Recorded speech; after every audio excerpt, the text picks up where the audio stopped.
Hello viewers, Alam tutor YouTube চ্যানেলে তোমাদের প্রত্যেককে স্বাগত জানাই। আজকে আলোচনা করব বাংলা সাহিত্যের ইতিহাসের দ্বিতীয় পর্বের কিছু প্রশ্ন ও উত্তর নিয়ে। তো চলো আর দেরি না করে শুরু করা যাক। 1 নম্বর প্রশ্নটি হচ্ছে, মঙ্গল কাব্যগুলির মধ্যে সবচেয়ে জনপ্রিয় কাব্যের নাম কি?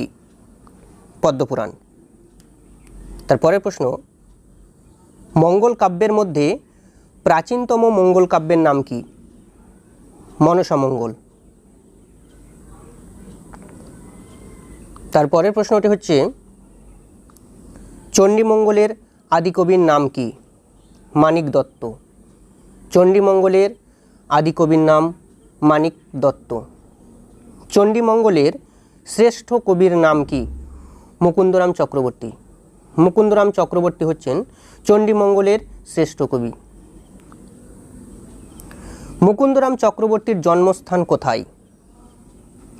মুকুন্দরাম চক্রবর্তীর জন্মস্থান বর্ধমান জেলার দামুন্না গ্রামে। নেক্সট কোশ্চেন, মুকুন্দরামকে কোন ধরনের কবি বলা হয়? মুকুন্দরামকে দুঃখবাদী কবি বলা হয়। ফুল্লরার 12 মাসা কার রচনা? মুকুন্দরাম চক্রবর্তী।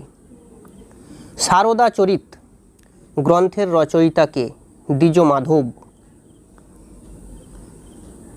অষ্টাদশ শতকের একজন চণ্ডীমঙ্গলের কবির নাম কি? দ্বিজ মুকুন্দ। তারপরের প্রশ্নটি হচ্ছে, গৌরীমঙ্গল গ্রন্থের রচয়িতাকে? জমিদার পৃথ্বীচন্দ্র।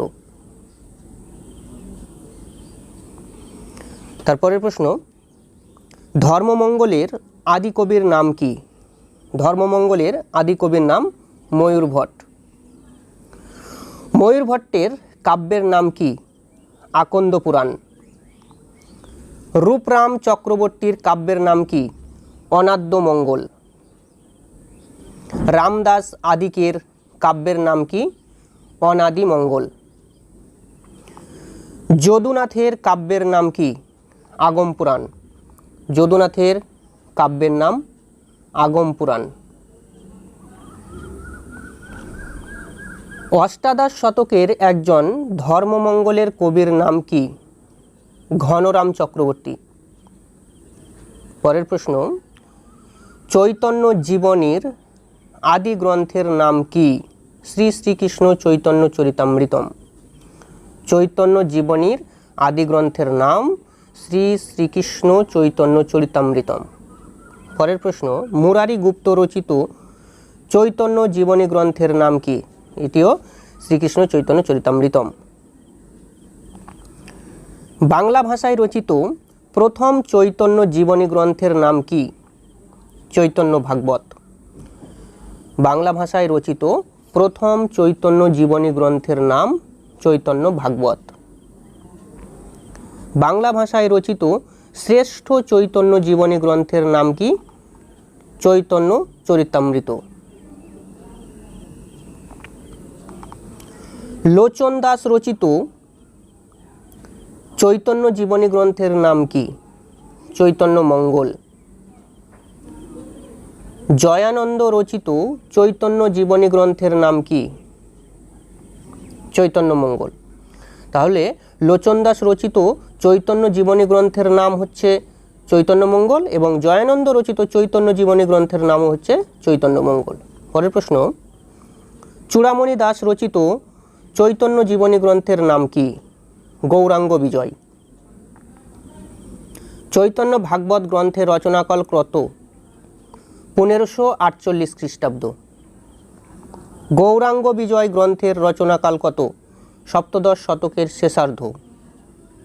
তারপরের প্রশ্নটি হচ্ছে, জয়ানন্দের চৈতন্য মঙ্গল গ্রন্থের কয়টি খণ্ডে রচিত?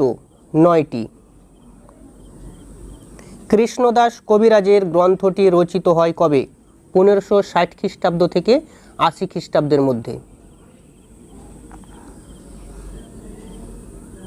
পরের প্রশ্নটি হচ্ছে, চৈতন্য চরিতামৃত গ্রন্থে কয়টি শ্লোক আছে?